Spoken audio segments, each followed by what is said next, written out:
Warren Buffett has managed to produce a return of over 4 million% in the stock market since his acquisition of the investment company Berkshire Hathaway. In this video, I'll provide a full explanation of his investment strategy. I'll give you the 4 steps method that he uses from finding the right companies to invest in, and after that I'll show you a real example of his secret formula for finding the value of a company, to see if a stock is cheap or expensive and what is the right price to buy at that. Using this strategy, also known as value investing, he was able to outperform the US stock market by more than doubling the return of the S&P 500 index fund. Less than only 10% of institutional investors are able to outperform the market, and he was able to do it for more than 60 years consistently. With track record like his, this makes him the greatest investor to have ever lived. Beginning with the first step, which Warren calls knowing your circle of competence, I'll explain it in details, but let's first hear it from him. The first thing I have to decide when somebody calls me is valuing this business within my circle of competence. My circle of competence is, businesses I can understand. And when I say understand, I don't mean understand how to use a computer or not use a computer in terms of a computer company. I mean understand what the economic characteristics of the business are and what the company's really going to look like in 5 or 10 or 20 years. So I know that Wrigley's is going to be the number 1 chewing gum in the country. I know Snickers is going to be the number 1 candy bar in the country 10 years from now. It's been the number 1 candy bar for 40 years. So the circle of competence means only investing in companies and businesses that you're able to understand. This way, you can make a good prediction of the company's performance in the next 5 to 10 years after analyzing it and also understanding its competition and what position it holds in the market. For example, Warren Buffett is an expert in the banking and insurance business. In Berkshire's portfolio, Warren holds big percentages in some of the biggest US banks. Additionally, he purchased the entire company Geico for $2.3 billion in the year 1996, which is one of the biggest insurance companies, and in 2023, Geico earned $30.96 billion in premiums. In this way, he knows exactly which banks and insurance companies will perform well and which will not, so that he can choose on which ones to invest in. On the other hand, he does not understand the pharmaceutical companies and their market, so he stays away from investing in the industry, since he is unable to do an accurate prediction of the future of any company in the market. If you want to know what is your circle of competence, in his book The Snowball, written about him, it is explained that usually people tend to understand companies which have products that they use frequently or have some sort of interest in. For example, a company like Apple. You probably know their product and what is their competition, where they stand on the market in terms of innovation and quality of their product, and you may have a reasonable understanding if the company will still exist in 9 to 10 years. Such other example is a company like Disney, maybe Netflix or even Coca-Cola and its position in the soft drink market. Likewise, you probably don't understand a company like John Deere, which is a leader in the industry of farming machines. As such, you don't understand the industry that well and its competitors and will probably have a hard time predicting the future growth of the company, and if it will still exist or no in 5 to 10 years. Or maybe you are interested in a company like John Deere, in which case, wow, please give me a call, I would love to learn about the industry myself. But once again, that is an example of something in the circle of competence, which may deem to be a great investment that others are not able to see without your knowledge and understanding. Moving forward to the second step, which is choosing a company with an economic moat. What we're trying to find is a business that for one reason or another, it can be because it's the low-cost producer in some area.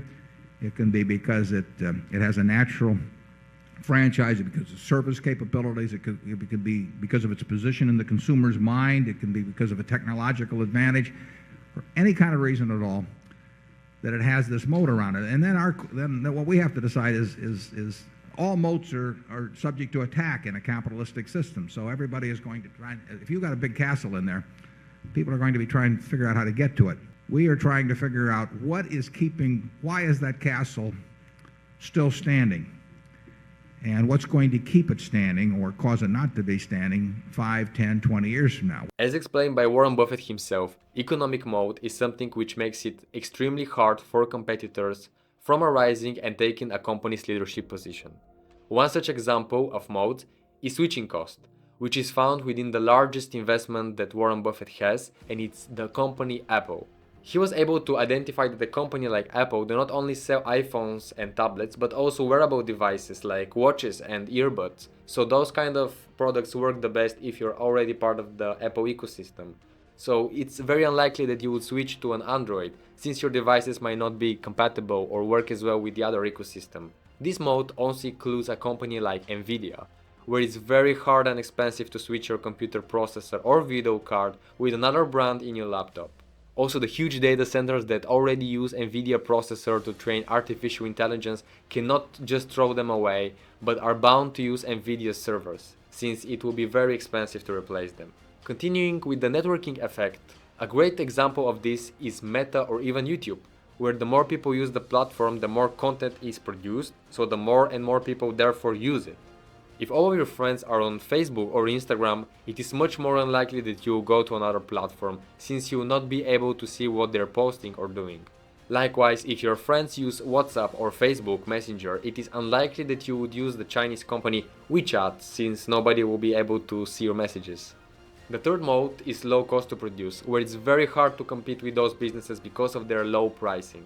Such examples are Costco and Walmart, since they have optimized their business so much where they have reduced costs on everything from having a warehouse in the same location as the store to special contracts with some producers and their extremely low margins, where they have even lost money on some of their products, only so they can attract more customers.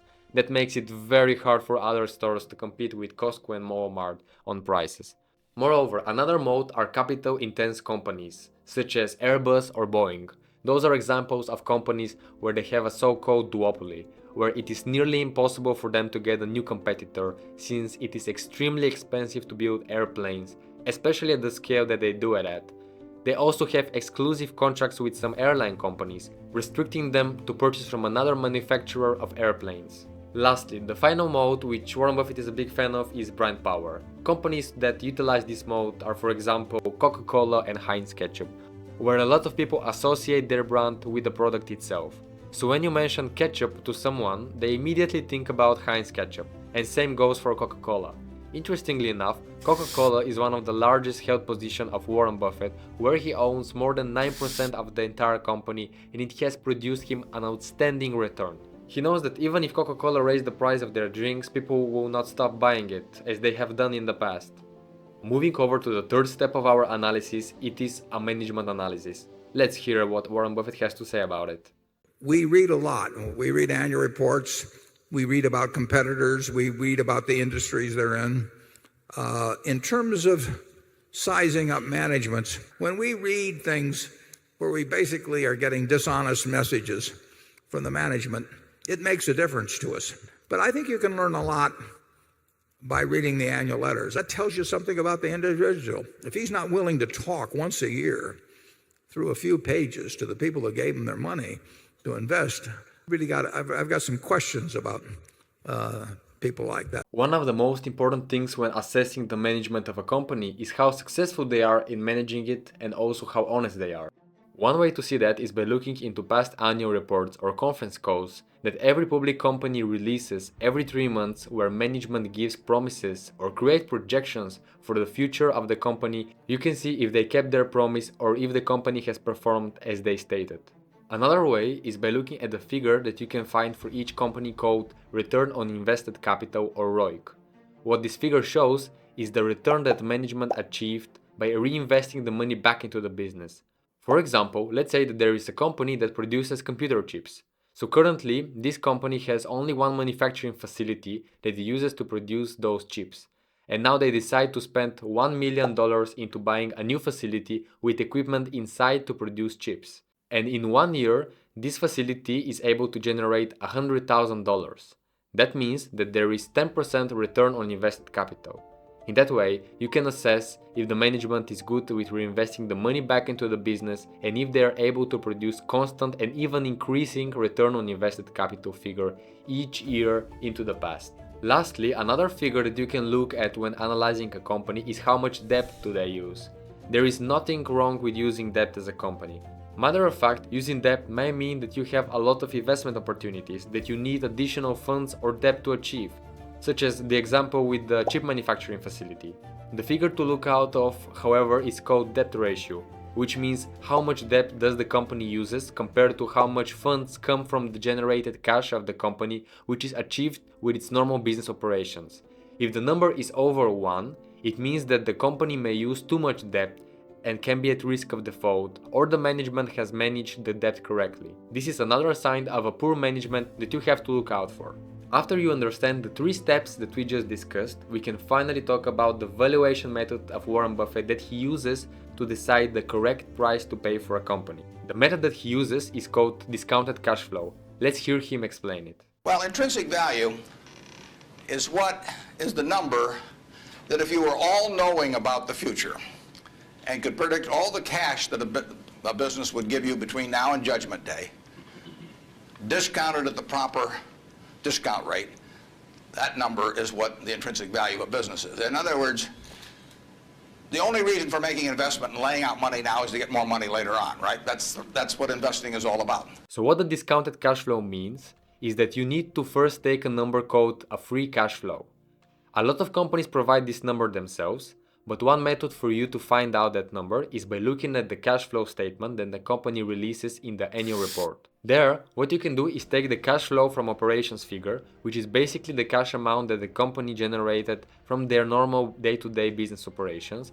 This is probably the most important figure that every company has to release, since it shows the real amount that the business is producing without taking into account numbers such as depreciation and amortizations, which does not generate cash for the company.